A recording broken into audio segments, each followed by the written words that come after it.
تعالیٰ نے والدین کے لیے دعا خود سکھائی ہے. وَقُلْ رَبِّ ارْحَمْهُمَا كَمَا رَبَّيَانِي صَغِيرًا، اور کہو اے میرے رب ان دونوں پہ رحم فرما جس طرح انہوں نے مجھے بچپن میں چھوٹے ہوتے ہوئے پالا تھا. یعنی جس طرح انہوں نے میرے لیے تکلیفیں اٹھائیں، اب تو ان پر ان کے بڑھاپے میں رحم فرما دے، ان کی تکلیفوں کو دور کر دے، کیونکہ بڑھاپے میں خصوصی توجہ کی ضرورت ہوتی ہے. سورۃ بنی اسرائیل میں اللہ تعالیٰ فرماتے ہیں وَبِالْوَالِدَيْنِ إِحْسَانًا إِمَّا يَبْلُغَنَّ عِندَكَ الْكِبَرَ أَحَدُهُمَا أَوْ كِلَاهُمَا فَلَا تَقُل لَّهُمَا أُفٍّ وَلَا تَنْهَرْهُمَا وَقُل لَّهُمَا قَوْلًا كَرِيمًا، اور والدین کے ساتھ احسان کرو. اگر تمہارے پاس ان دونوں میں سے ایک یا دونوں بڑھاپے کو پہنچے تو ان کو اف تک نہ کہو، ان سے جھڑک کر بات نہ کرو اور ان سے عزت والی بات کرو. ایک اور جگہ پر فرمایا وَاخْفِضْ لَهُمَا جَنَاحَ الذُّلِّ مِنَ الرَّحْمَةِ، اور ان دونوں کے لیے عاجزی کے ساتھ کندھے جھکا کر رکھو. یعنی ماں باپ کے سامنے پوسچر ایسا ہونا چاہیے کہ اس میں بھی ادب احترام نظر آئے. یعنی عاجزی اور ادب کے ساتھ کندھے جھکا کر رکھو، یعنی یوں اکڑ کر بیٹھنا اور سر جھٹکنا اور اس چیز سے بھی منع کیا گیا ہے کیونکہ یہ بھی تکلیف دہ باتیں ہیں.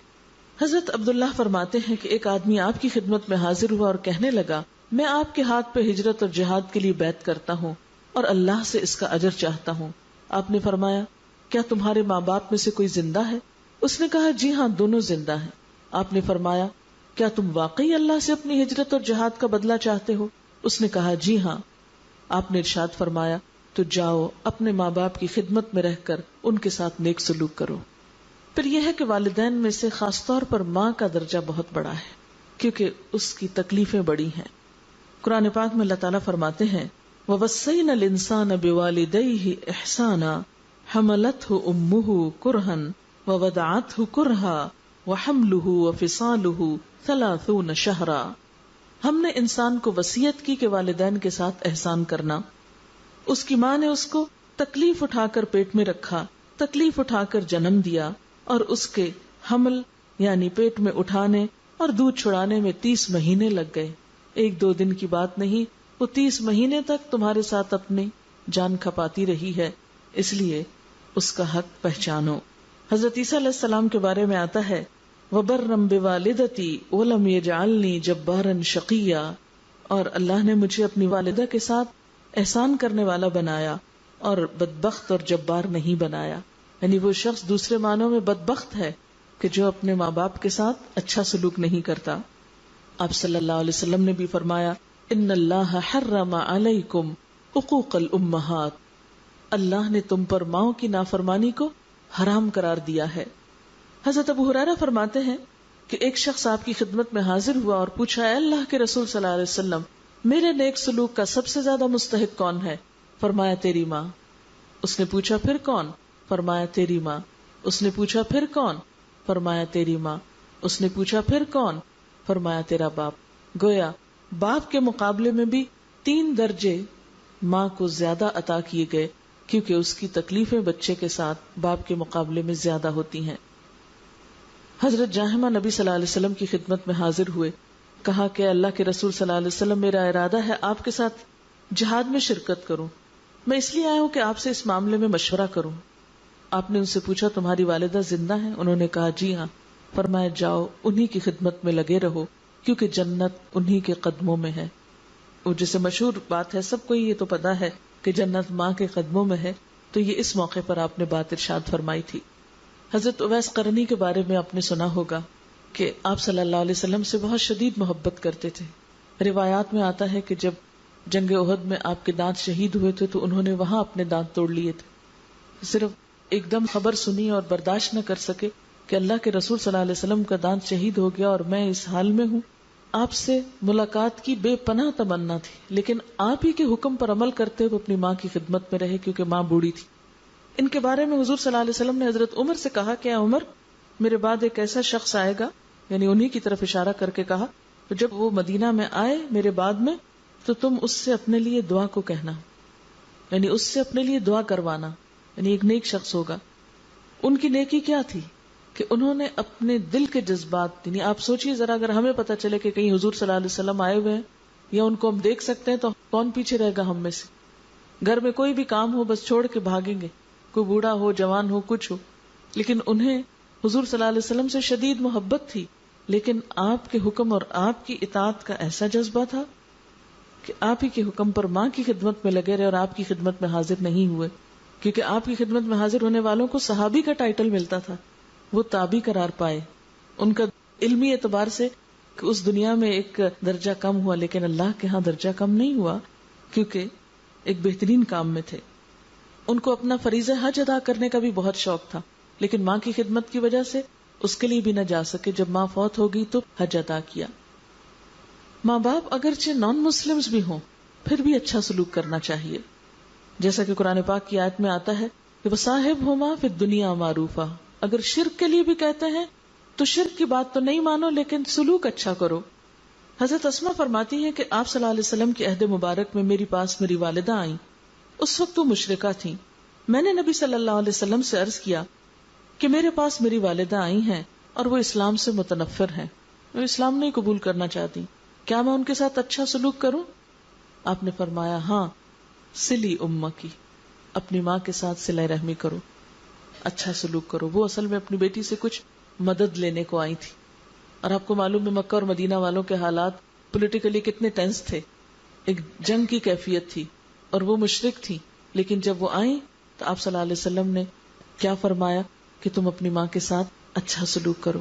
پھر جیسا کہ پہلے میں نے عرض کیا کہ یہ سلوک صرف ان کی زندگی تک نہیں ہونا چاہیے, ان کے مرنے کے بعد بھی ان سے اچھا سلوک جاری رہنا چاہیے. اور وہ کس طرح؟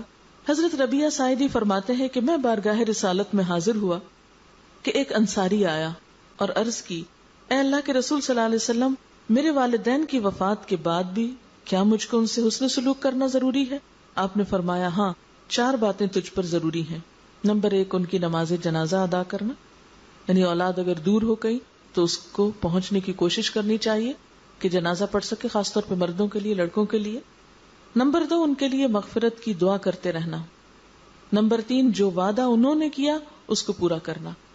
ماں باپ بعض اوقات لوگوں کے ساتھ کچھ وعدے کر جاتے ہیں کہ اچھا میں تمہاری مدد کرتا ہوں یا وٹ ایور, تو اس میں کیا ہے کہ اگرچہ ماں باپ کے وعدے ہوں, آپ یہ نہیں کہہ سکتے ہم نے تھوڑی کیا تھا, ماں باپ نے کیا تھا, اب وہ گئے ہم کیا کریں. نہیں, آپ ان کے وعدے پورے کرو.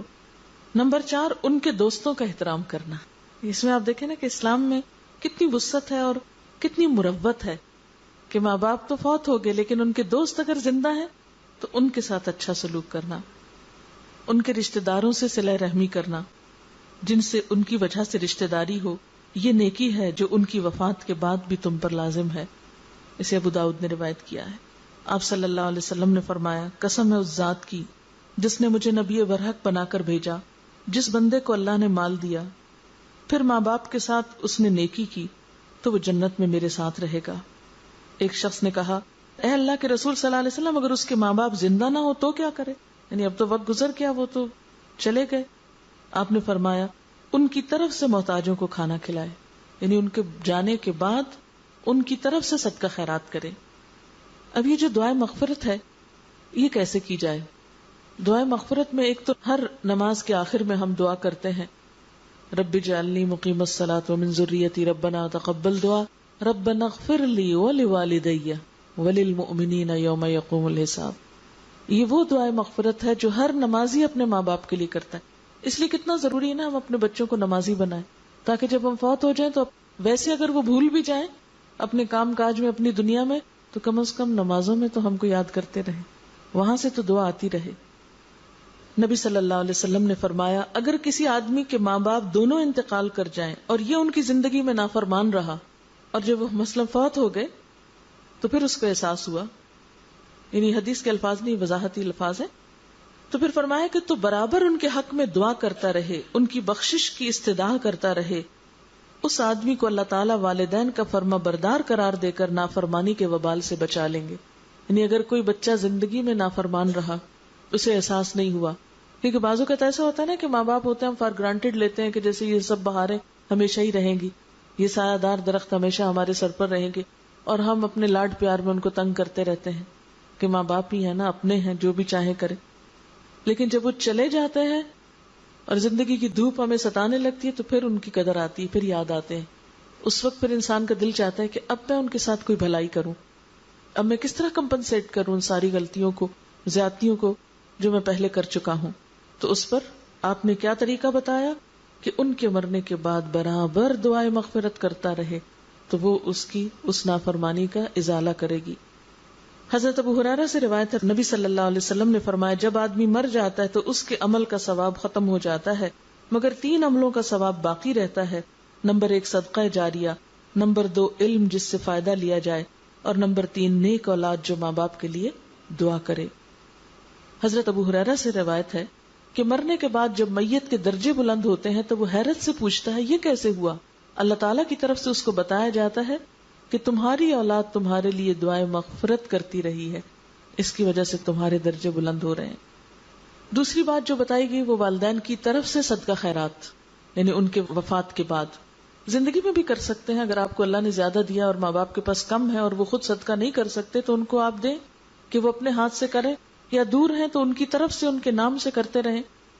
حضرت سعد بن عبادہ سے روایت ہے، انہوں نے کہا اے اللہ کے رسول صلی اللہ علیہ وسلم، سعد کی ماں فوت ہو گئی ہے، کون سا صدقہ افضل ہے؟ آپ نے فرمایا پانی پلانا. انہوں نے ایک کنواں کھودا اور کہا یہ سعد کی ماں کے ثواب کے لیے، کیونکہ اس دور میں مسلمانوں کے پاس پانی کی بہت کمی تھی.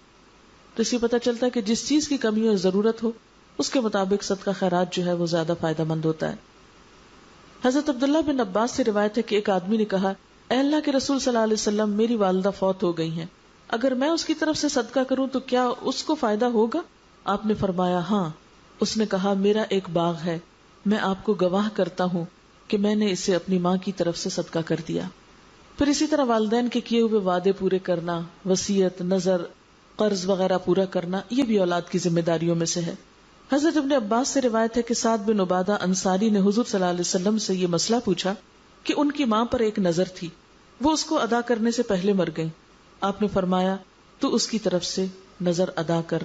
پھر یہی طریقہ قائم ہو گیا کہ اگر کوئی شخص فوت ہو جاتا تو اس کا وعدہ اللہ سے یا بندوں سے اس کی اولاد میں سے کوئی پوری کر دیتا.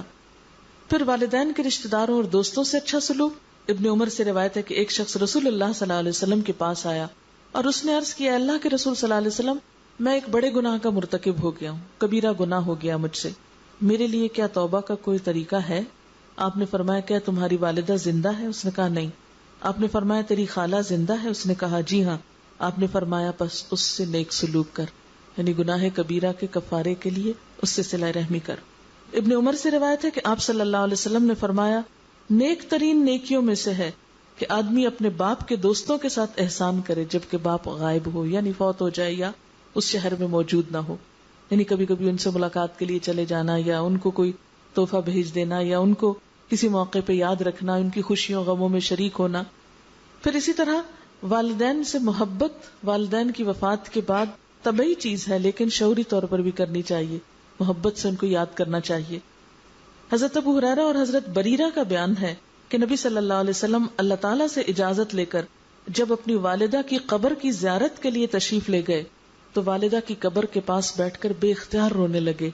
رسول اللہ صلی اللہ علیہ وسلم کے ساتھ جو صحابہ کرام تھے وہ بھی آپ کو روتے دیکھ کر بے اختیار رو پڑے. راویہ بریرہ کا بیان ہے کہ ہم نے رسول اکرم صلی اللہ علیہ وسلم کو اتنا روتے ہوئے کبھی نہ دیکھا تھا جتنا آپ اپنی والدہ کی قبر کے پاس بیٹھ کر روئے. یعنی ماں باپ کے لیے ان کی وفات کے بعد، یعنی خاص طور پر